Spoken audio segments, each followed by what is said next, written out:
Hey everybody, this is Davis over at the CFG, and I would like to welcome you to another episode of Pop Culture Gems. This is a series where we talk to amazing creators, artists, cosplayers, voice actors, and so much more. If you like the interviews we do with these amazing guests, give us a thumbs up and subscribe to our YouTube channel, the CFG channel, or go to our main website, confreaksandgeeks.com, to listen to it, or any podcast services that are currently out there. Today, I have a special guest today. They just released an amazing RPG that came out called Rise of the Third Power. It's a great little indie studio that does amazing good quality for storytelling and just quality RPGs. I'd like to welcome I'd like to welcome Evelyn Rose Hall from Stegosoft to the show. How are you doing? Hey everybody, I'm good, thanks. That is great. Thank you for doing this. And Thanks for having me. Yeah, it's so awesome. I love talking about games with people. So let's get this started. Well, first off, we just Rise of the Third Power just about a week out. Just came out last 8 days. Yeah, it came out on the 10th. About last week.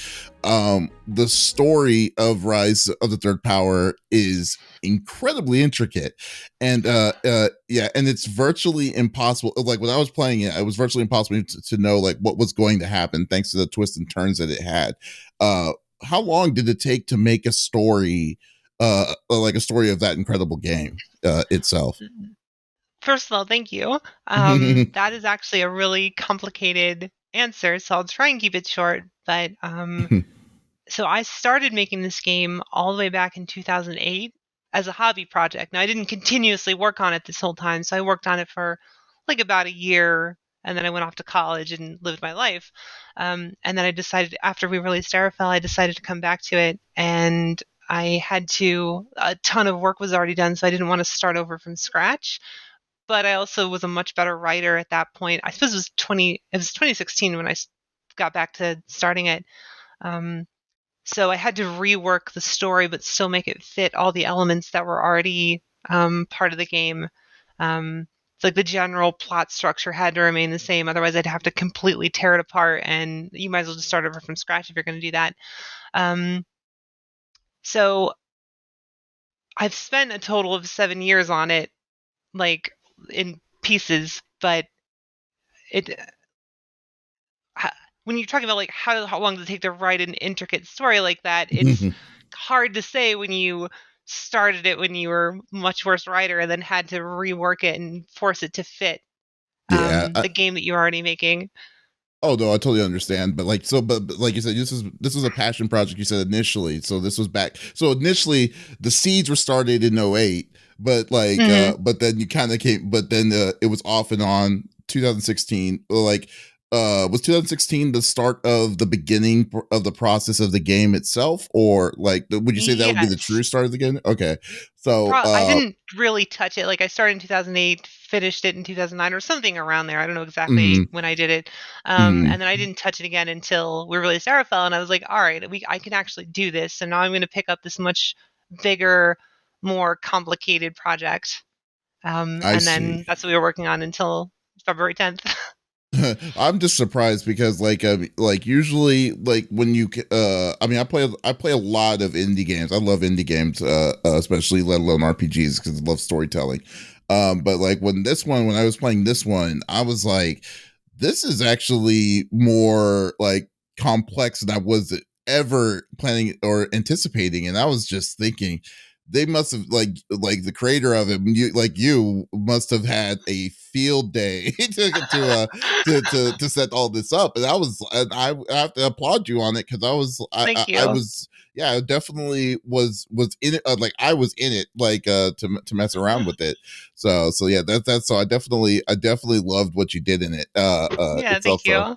Yeah, no problem. And just you yourself, I mean, like what got you into like, game design, game development, just game development in general? Sure. I picked up RPG Maker when I was younger. I didn't have any coding experience. I didn't have any technical skills, and you don't really need that for RPG Maker. So I picked it up and just started playing around with it.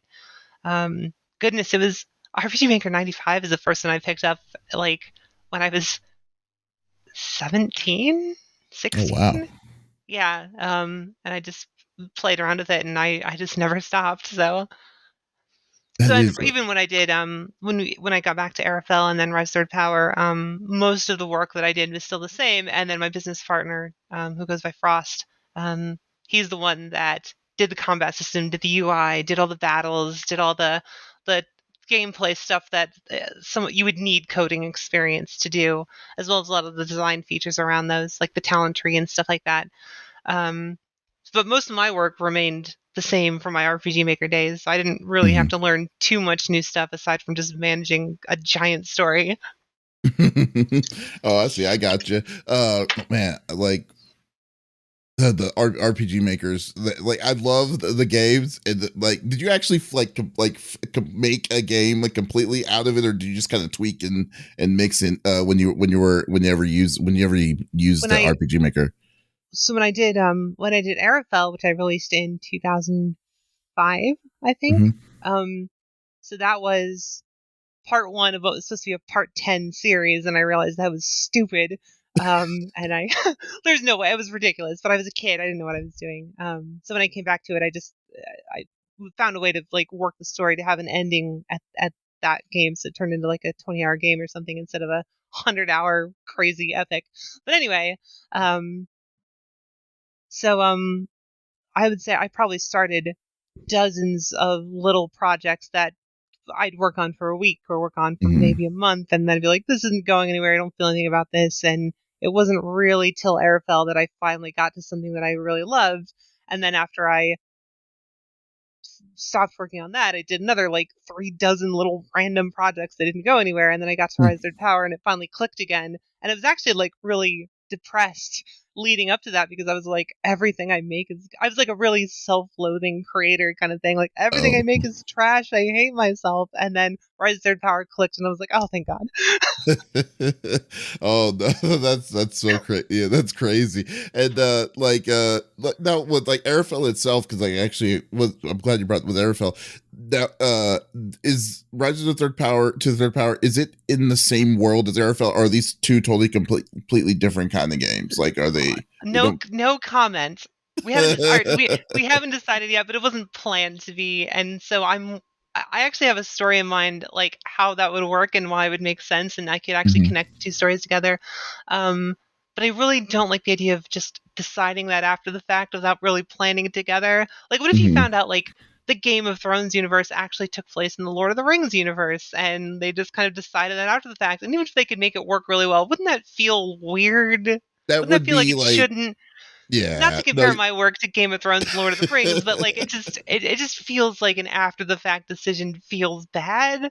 But if we Yeah. did that, I know exactly how what I would do. So anyway, that's my version of no comment.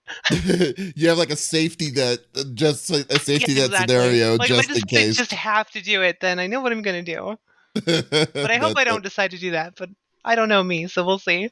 that's funny. And I mean, I'm sure. I mean, if you messed and decided to tweak with like RPG Maker, and like, like, I mean, mess around with that itself, I'm sure you must be a fan of RPGs yourself. Do I'm you? not. You're not. You're I'm not a not. fan. Okay, so quick aside on this. I have ADHD, and Huh? so I like RPGs. I don't like Japanese style role playing games because they tend to be kind of tedious in my opinion, and the turn based battles I can't stand, the grinding Mm, I can't stand. Um, so my favorite game was Secret of Mana growing up, and mm, that's a very quick pace, and the story is very quick, and like there's not like big dense cutscenes you have to watch or anything. mm, But there was, if you don't have any coding experience, if you don't know how to make a game, RPG Maker was really the only. So I made that because I like telling stories, and there isn't really a better game genre for maybe like visual novel, but I can't draw, mm. or puzzle game, but I'm bad at puzzles, and adventure game, and I don't really know what I'm doing with that. But I knew how to make an RPG at least, even though I don't really like them. I knew how they worked. Hmm. Or again, just Japanese role playing games.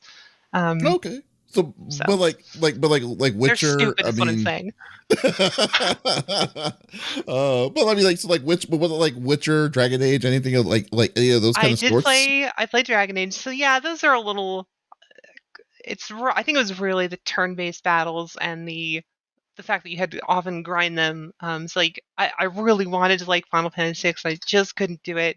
Mm-hmm. Chrono Trigger was cool enough, and I got Mm-hmm. that much later in life where I was doing it for research purposes, and I was able to watch it and like it or play it and like Mm-hmm. it.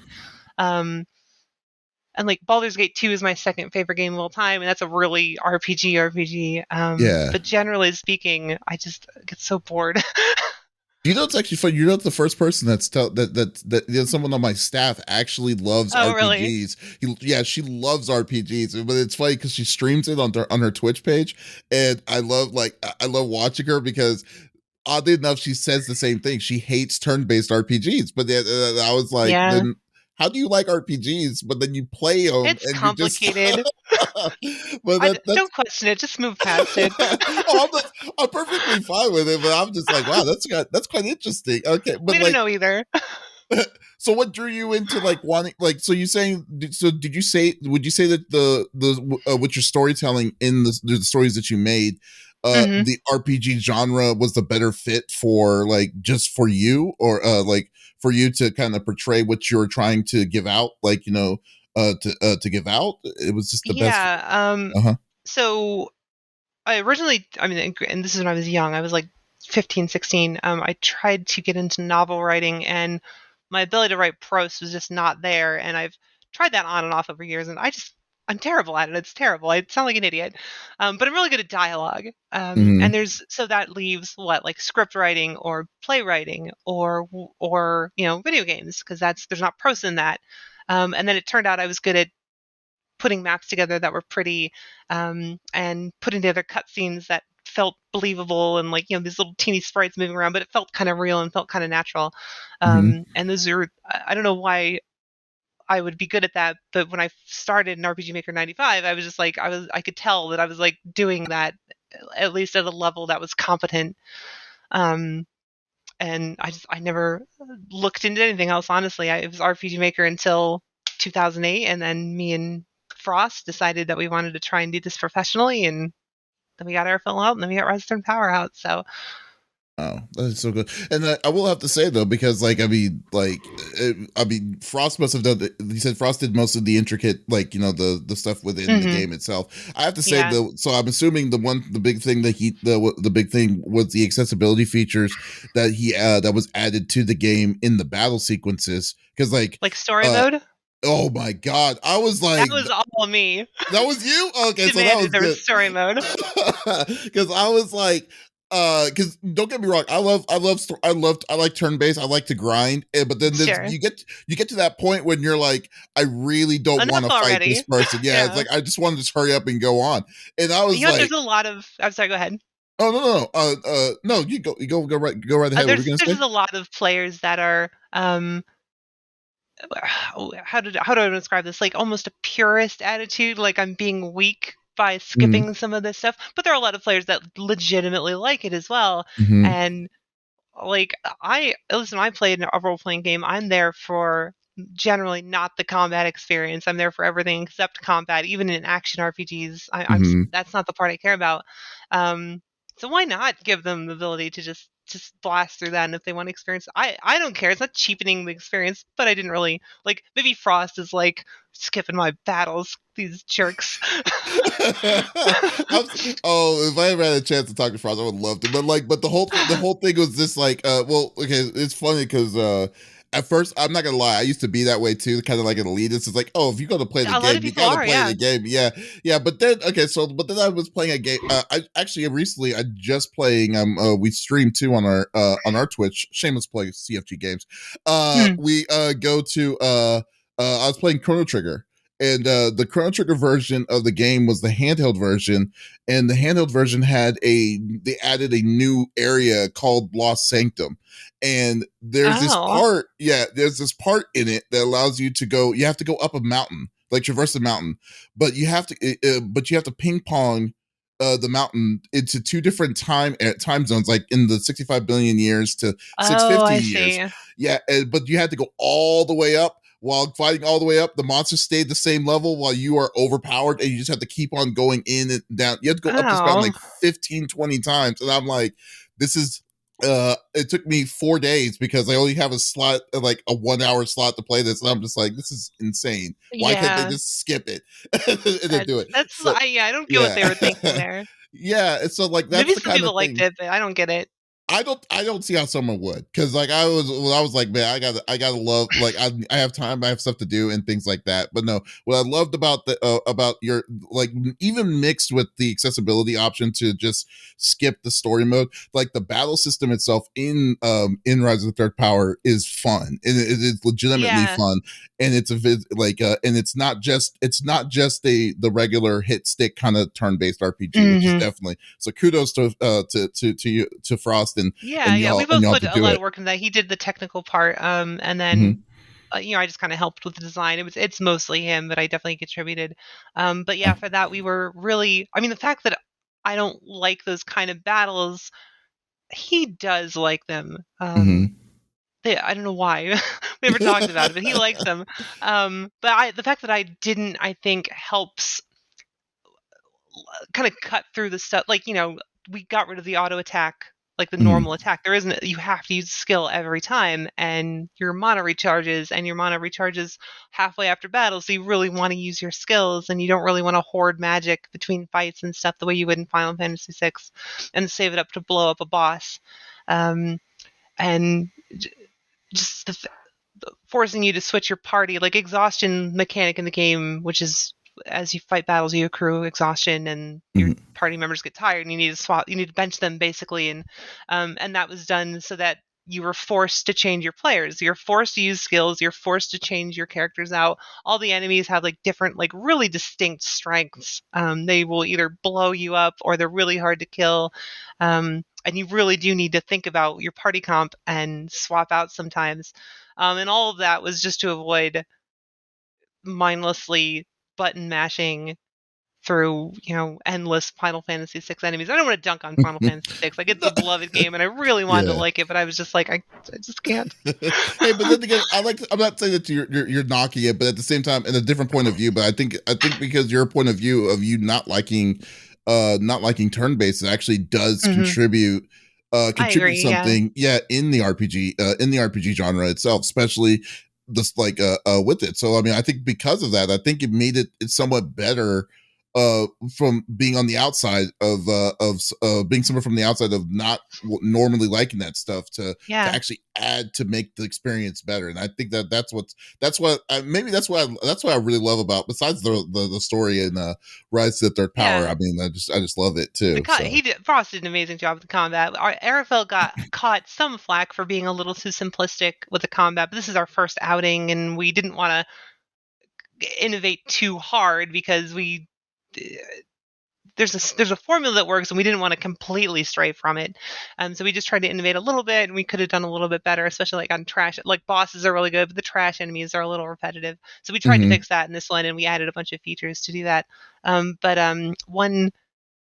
one thing that people don't think about is when you are kind of forced into a mold that you don't like being in, but you really have to work in that space, and you're going to try and improve it. Those boundaries on you lets you innovate in more interesting ways because you can't do anything that you want. And so instead of trying to recreate the wheel, you're just trying to make a better wheel. And if you don't like a wheel to begin with, then you really, really have to think about what you don't like about it to try and fix it. Um, and so, and again, Frost likes them, so it wasn't. I don't like take too much credit here. Like, it wasn't all me, but I think pushing that there definitely um, helped it feel a little less like every other JRPG. Right. I mean, well, like earlier, you said that it's like this, itself, the game, this specific, Rise to the Third Power was originally like your passion project. Like, Hmm. just in the process of, like, the process of creating a game. Cause I mean, I'm not familiar with the process of game making, I barely and, am either, but go on. but what was like one of the hardest, like, through your process, like, what did you, was there like like a snag, or like what was one of the hardest kind of like experiences that you caught yourself kind of like unaware, or to once you hit it, like what was one of the most annoying parts of doing it? Um, so how do I want to answer this? So writing a complicated story, it was definitely that. You write yourself into corners that you don't, you're like, oh crap, this doesn't work. I can't leave it like this. I have to completely change this structure of the story to make it work. Um, can I spoiler or spoilers? Okay, spoilers. The Yes. Angelica, well, the Angelica Beach area was added after the game was entirely finished. That whole sequence was added, and then everything leading up to the first part of Angelico, um, because I realized that like the plot.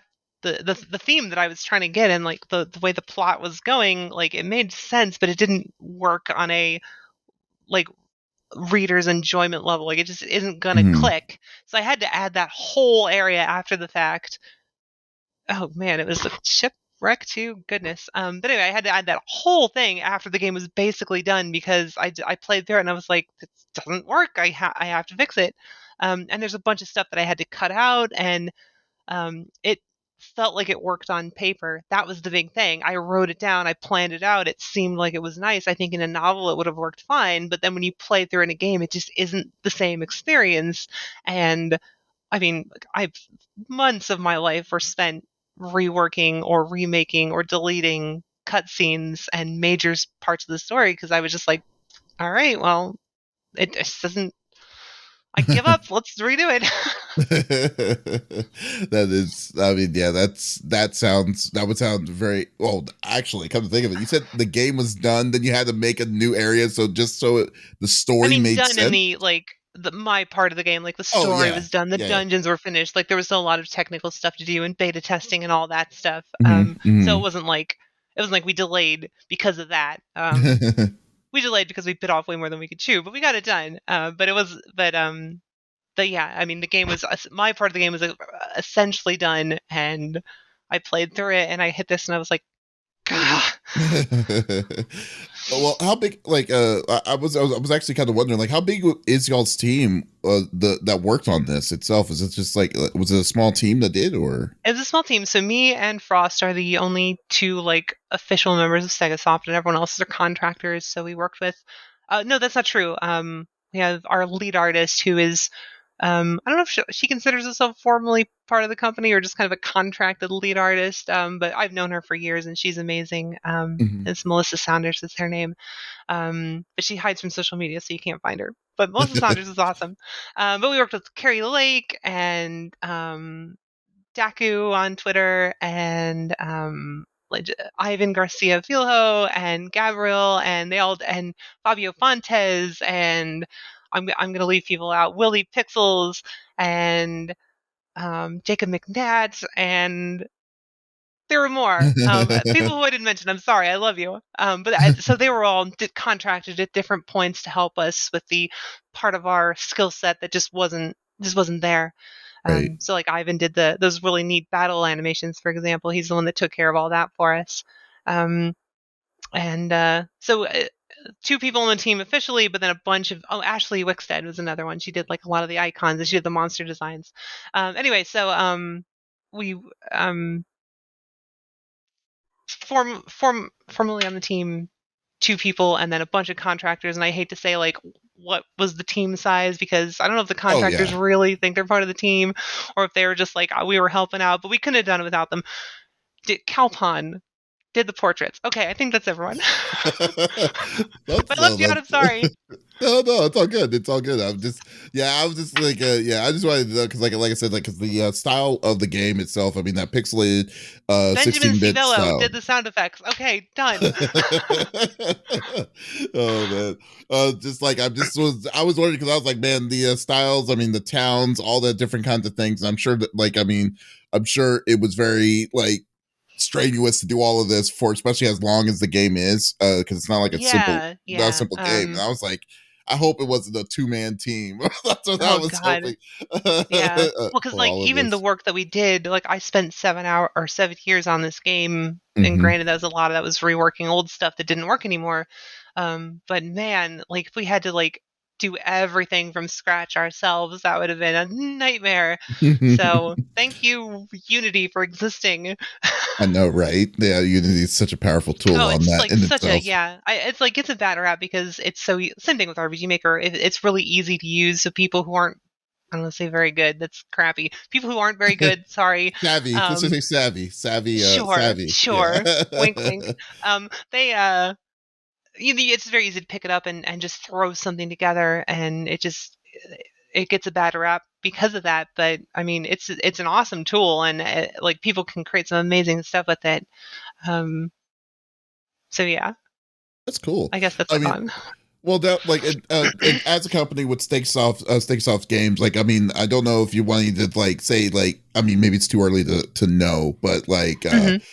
would you say that this would be open to something that's more different that's outside of the genre of RPGs? Like it could be something that maybe the next story that you're doing could be I don't know an action side scrolling or something like that. Like is there any realms of the possibilities of changing Yeah, of different kinds of format?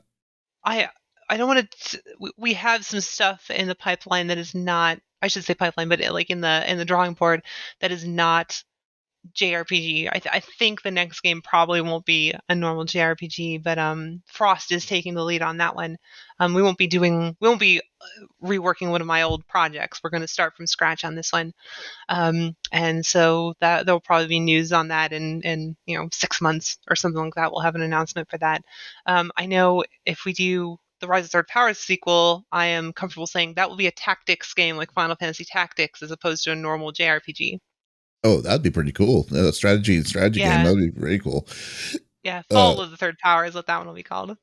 oh, so you already have this all you already I have have this it planned. planned The out. story is ready for that one. I know exactly what I'm going to do for that one. And I Oh know man, if we decide to have Arafel part of the universe, which again, I don't think we should, but we might break down and do it. I know exactly how that'll work in the sequel too. I really hope that you. I kind of am on the boat of you, yeah, of not making it because I think I would agree that it would be kind of weird Yeah, because your analogy of it makes so much sense yeah. on it.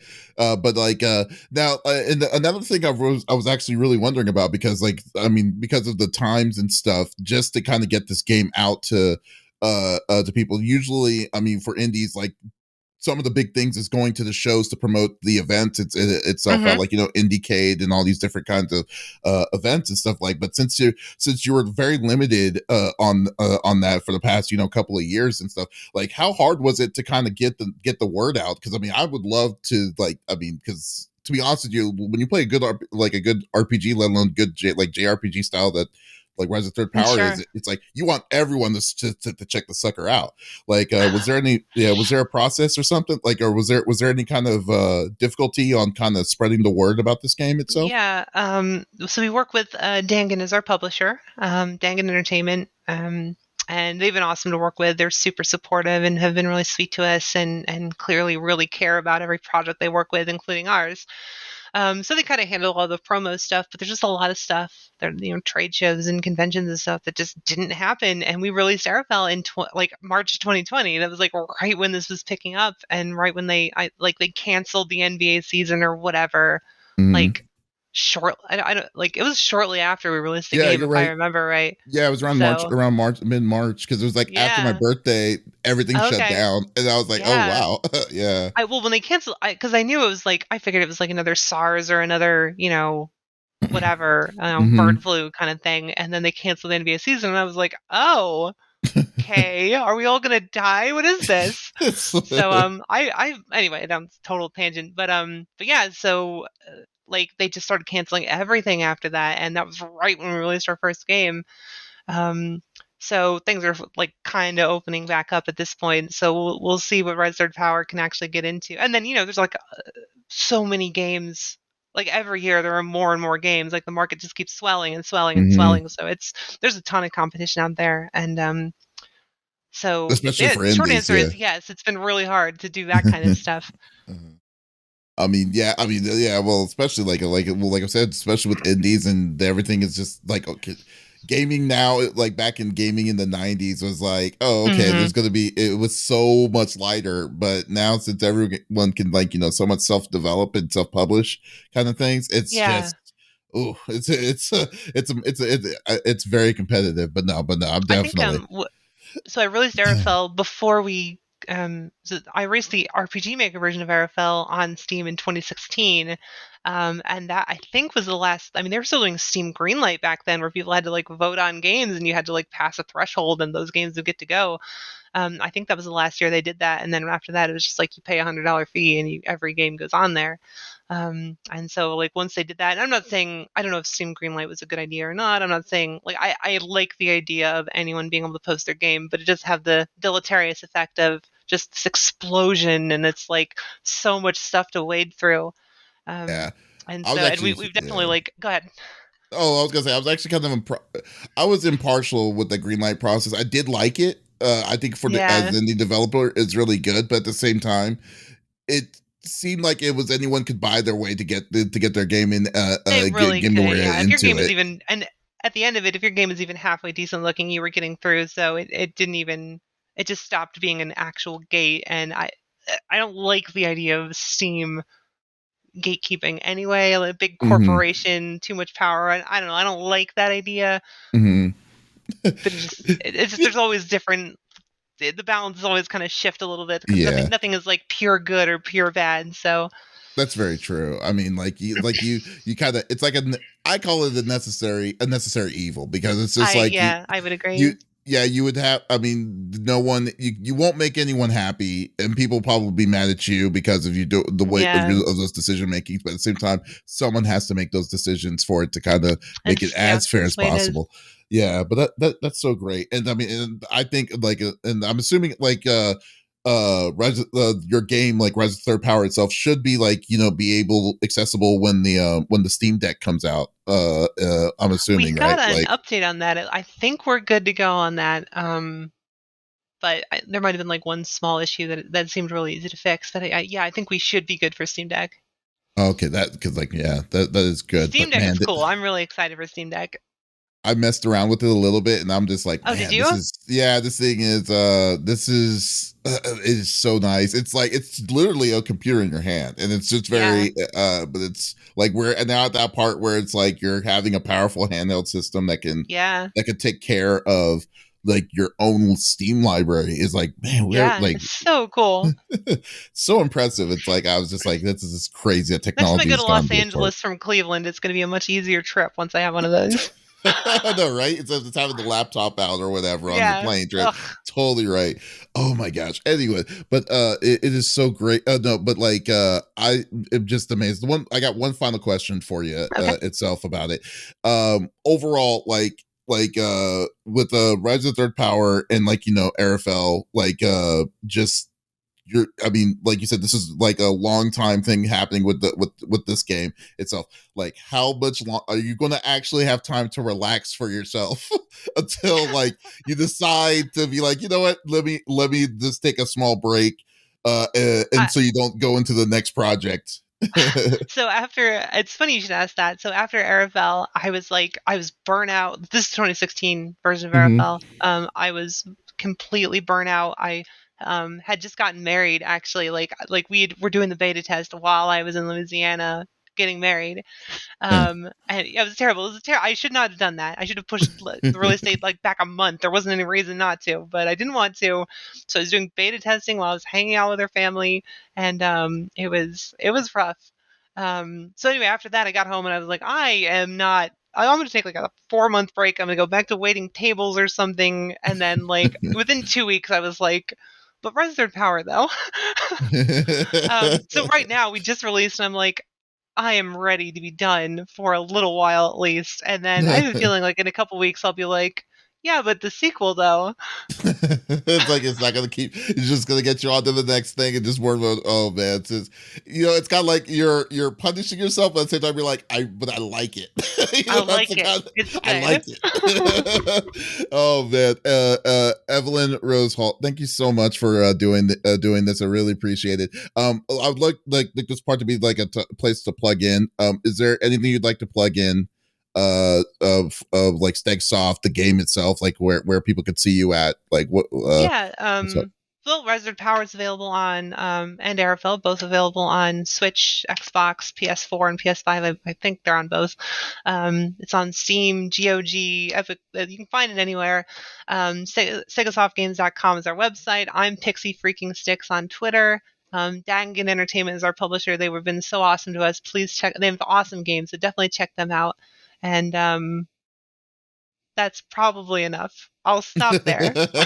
Yes. Yeah. So guys, to support indie developers such as Stegosoft, man, seriously, because like I said, like Rise to the Third Power is a great RPG. We review a ton of different kinds of things. I love story-based games, if you don't know me by now.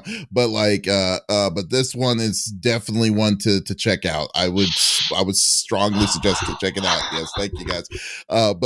Like guys, and also if you like interviews such as this, by all means, definitely check us out on our YouTube page, the CFG channel, or go to our website, confreaksandgeeks.com to do it, or just go if you like to just listen to this interview, no problem. Go to we're on all podcast services out there. So once again, I'd like to thank Evelyn, Evelyn Rose Hall to be a part of the interview, and this is Davis signing off. Y'all take it easy.